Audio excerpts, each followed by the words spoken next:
सर्दियों की हल्की सी सुबह थी। गांव के घरों पे छत पर लोग कपड़े सुखा रहे थे। इधर उधर से बच्चों के चिल्लाने की आवाजें, महिलाओं के गपशप और बर्तनों की शन शन आवाजें आ रही थी।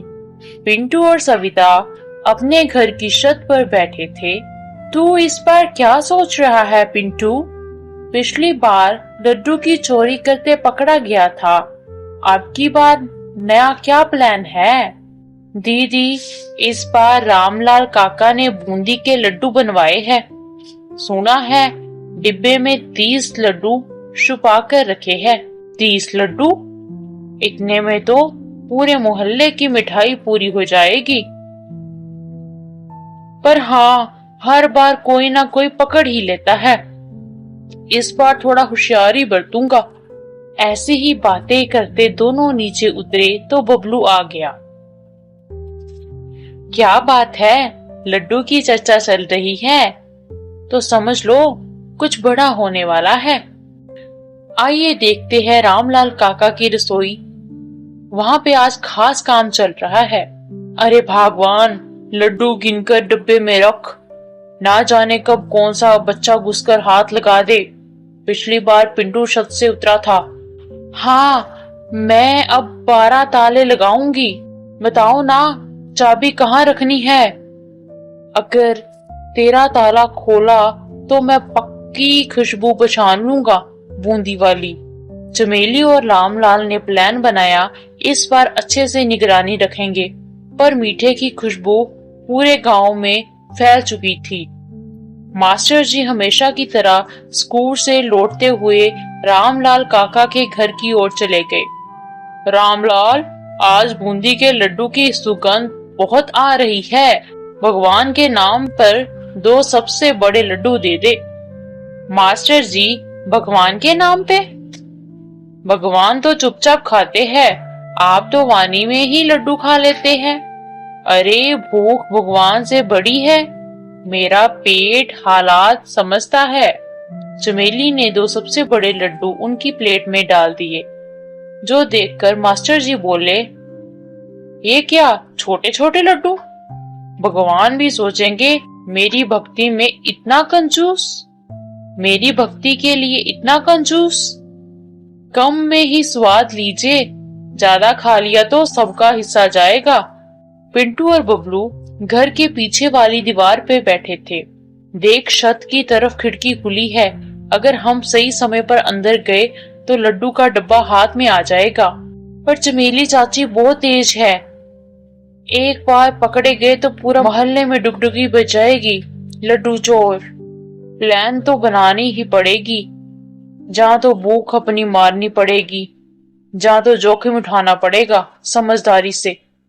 इसी दौरान दोनों काफी देर तक चुपचाप बैठे रहे। शाम का समय था, अंधेरा धीरे धीरे फैलने लगा। मैं निगरानी करूंगी, आवाज आते ही इशारा करूंगी। पिंटू और बबलू दीवार के नीचे उतरे, रसोई की खिड़की पर हाथ डाला। लेकिन जैसे ही ट्रे तक हाथ पहुंचा, बाहर से चमेली की आवाज आई। अरे कौन है वहां? पिंटू ने धीरे से कहा। हवा हूँ, गुजर रही हूँ। हवा? और इतनी भारी? लड्डू कांप गए। दोनों दौड़कर भागे। सविता की मुस्कान छुपी नहीं। अगली सुबह रामलाल काका लड्डू गिन रहे थे। 30, पर अभी तो 27 ही है। भगवान, क्या तुम्हारा ताला भी बेकार हो गया? अब कौन आया ये देखना पड़ेगा।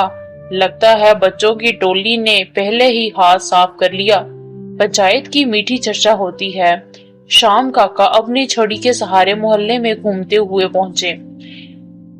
रामलाल, अब तो बूंदी की गंध पूरे गांव में फैल चुकी है। स्वाद भी सब में बांटो ना। काका बांटना चाह रहा था, पर चोरी की घटनाएं बढ़ गई है। अब हर लड्डू की सुरक्षा करनी जरूरी है। इसी बीच मास्टर जी, गांव के बाकी बच्चे और महिलाएं इकट्ठा हो जाती है। पिंटू, सच सच बता, लड्डू किसने खाए?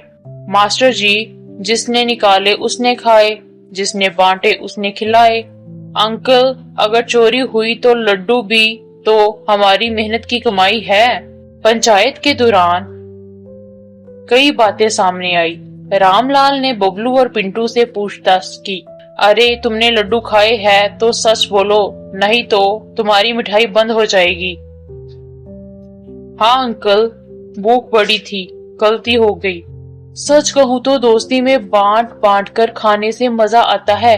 चोरी गलत है, पर सबके साथ मिलकर खाएंगे तो कोई नाराज नहीं होगा। चमेली ने पिंटू बबलू दोनों को मिठाई का असली स्वाद दिखाया और सिखाया। मीठा जब बांटा जाता है तब असली स्वाद मिलता है, ये याद रखो। अगले दिन गांव में उत्सव मनाया गया।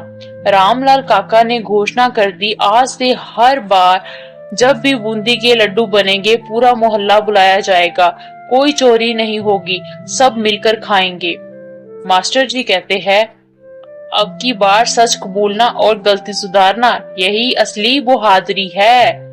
शामू काका ने सभी बच्चों को दो दो लड्डू देकर बोला, याद रखना, चोरी खाने से स्वाद फीका होता है और बांटकर खाने से मिठास बढ़ती है।